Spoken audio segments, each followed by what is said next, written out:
Moi, j'ai vu des détenus taper des bons surveillants. Je dis, mais pourquoi t'as fait ça?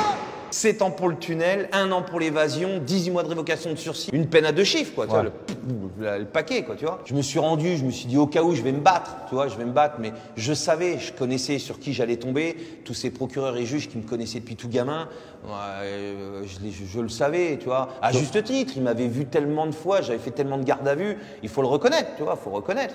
Donc là, il faut assumer. Tu peux pas jouer et être là-dedans, et le jour où il faut assumer, dire, ah, ils m'ont mis, non. Je vais à la maison d'arrêt de Caen. C'est ma ville. Je connaissais par cœur, hein, avec tous mes potes, tout. Là, je retrouve tout le monde de tous les quartiers. Là, j'arrive dans la prison, David Desclos qui revient d'évasion, le jugement qui avait fait la une de tout, tu vois. Là, la promenade, j'anime la promenade. Tout le monde me demande de raconter l'évasion, tout le monde me raconte les casses, les trucs. C'était comment la première fois que tu es rentré en prison? La toute première fois? Ouais. La toute première fois, faut le reconnaître, tu prends une gifle quand même, mais pareil, on était conditionnés. On était conditionnés parce qu'on rentrait la première fois en prison. Quand on est rentré la première fois, on avait les grands qui avaient été déjà et qui nous avaient expliqué tout ça. Donc, et nous, quand on est rentré dans tout ça, on savait qu'on allait aller en prison. Donc, on était conditionnés. Mais quand même, tu prends une baffe, faut le reconnaître. Tu passes par le greffe. Et moi, je dis toujours, à partir du moment où tu passes la porte de la prison, tu fous ta vie en l'air. T'es marqué à vie. Tu sais, t'es fleur de lysée, il te fleur de lysée le cerveau, quoi, tu vois. Même si tu fais 15 jours, 1 mois, 2 mois, tu y repenses, tu vois. Bon, là, en l'occurrence, la première fois, j'ai fait 4 mois, ensuite, j'ai fait 1 an, ensuite, j'ai fait encore 4 mois. Donc, tu vois, il n'y a pas de petite peine. Que tu fasses 1 mois, 2 mois, ta vie, elle est pourrie, ta vie, elle est foutue. Ce que tu vis en prison, l'être humain n'est pas fait pour le vivre. L'être humain n'est pas fait pour aller en prison. Moi, un vieux bagnard m'a dit un jour, tu mets une bête dans les mêmes conditions que nous en prison, la bête, elle va tourner en rond dans la cellule. Nous, l'être humain, il a cette faculté de s'adapter à tout. En règle générale, l'être humain s'adapte. Il s'adapte, tu vois, tu t'adaptes à tout. Moi, j'ai vécu dans des cellules où on était 3-4, matelas par terre, les cafards, les rats, les punaises, la merde, quoi, tu es vraiment dans des conditions inhumaines, tu vois. Mais à partir du moment où, quand tu as commencé là-dedans et que tu savais ce qui t'attendait, tu n'as pas le droit de pleurer. Moi, mon père, il me l'a dit à mon petit frère et à moi quand on était gamin. Il a dit, les gars, c'est avant qu'il faut réfléchir, après tu les assumes. Et si j'étais arrivé au parloir devant mes parents qui eux n'ont jamais loupé un parloir, je pense à mon père qui était en prison lui aussi, mon père était en prison quand il était gamin, si j'étais arrivé devant mon père en pleurant, c'est dur la prison, il t'assume maintenant garçon. Et eux, moi c'est pour, maintenant le combat que je mène aujourd'hui c'est pour nos familles, pour les mères, les pères, les enfants en priorité. Eux ils n'ont rien demandé. Les enfants qui galèrent dans les parloirs, tout ça, c'est énorme. Il faut les voir, les familles, devant les portes de prison avec leurs sacs de lin qui pleuvent, qui vendent, qui neigent en plein cagnard pour une demi-heure de parloir et qui sont là en train de galérer et tout ça. Et moi, c'est ce message que je veux donner à toute cette jeunesse. Premièrement, c'est de mettre leur culot, leur intelligence et leur talent dans l'honnêteté. Mais si tous les mecs des quartiers font ça, on déchire tout. Et en plus, on rend moins malheureux nos familles. Parce que moi, je voyais ma femme, pareil, une demi-heure par semaine qui tenait pendant 5 ans. 5 ans de parloir comme ça. Il faut voir tout ce que j'ai fait pour lui apporter plus de parloirs. Je me suis fait passer pour fou, j'étais chez les fous pendant 4 mois. J'avais 3 parloirs par semaine et 3 heures à chaque fois pour ma femme.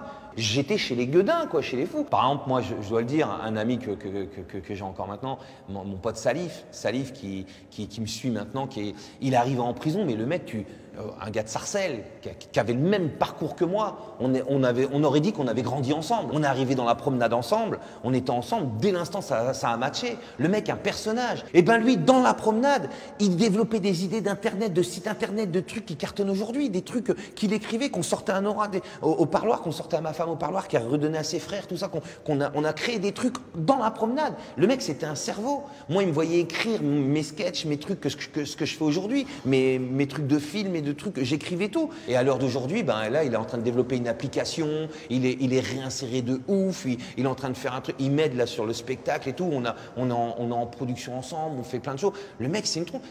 Le vieux nanar, mon pote, le vieux nanar, avec qui j'étais en cellule, plus de 25 ans de placard. Regardez, question pour un champion. Je me disais, mais va t'inscrire, tu vas gagner des lots. Il me disait, on gagne rien là-dessus. Mais il répondait à toutes les questions avant même que les mecs y répondent. Il était là, les mecs étaient là avec leur buzzer, lui, la question, lui, de nana, il disait, une mitraillette à répondre à sa question. À qui profite le crime? Il me dit, si du jour au lendemain, tous les gars des quartiers, tous les gars, ils arrêtent, ils deviennent. Il me dit, imagine le nombre de gens qu'on met au chômage, les intervenants de prison, les juges, les procureurs, les surveillants, les flics, les trucs. Il me dit, imagine ce qu'on rapporte à la société. On entretient le système judiciaire, Il m'a fait des cours là-dessus, mais énormes. Je dis, arrête, nana. Les surveillants, c'était quel genre de relation avec eux? Parce que t'arrivais, t'étais une star quand même. Ils me connaissaient déjà depuis jeune, parce que j'avais fait plusieurs allers-retours. Mais moi, je dois dire sur les surveillants, c'est comme dans tous les domaines, dans tous les métiers. Tu as des surveillants, et je préfère parler de ceux-là, des surveillants, mais des chics types, que c'est pas l'heure de ta douche, c'est pas ton jour de douche, il t'envoie à la douche. Quand le surveillant, le bon surveillant, il est à l'étage et qu'il ouvre la porte, tu vois sa tête, ta journée elle est repeinte, tu te dis tu vas passer une bonne matinée parce qu'à la relève, c'est nouveau. Et si tu as la chance que le matin et l'après-midi, tu as un bon surveillant, parce que déjà que la prison est dure, mais si tu as un bon soin, il vient t'assouplir. C'est pas grand-chose, mais rien qu'une douche. Une douche, alors que c'est pas ton heure de douche, ton jour de douche. Les douches, c'est le lundi et le jeudi. Et qu'il te donne une douche le mardi et le mercredi, je sais pas si nous on se douche tous les jours, moi des fois 2 fois par jour, tu vois. C'est l'arbre qui cache la forêt. Il faut le dire, ça je voudrais pas qu'on le coupe. Il faut vraiment le dire qu'il y a une batterie de super surveillants qui connaissent bien leur métier, qui savent gérer les choses. C'est un métier surveillant. Et pareil, il faut le dire haut et fort, que dans les deux camps, il y a des... T'as des mecs, moi j'ai vu des détenus taper des bons surveillants. Je dis mais pourquoi t'as fait ça?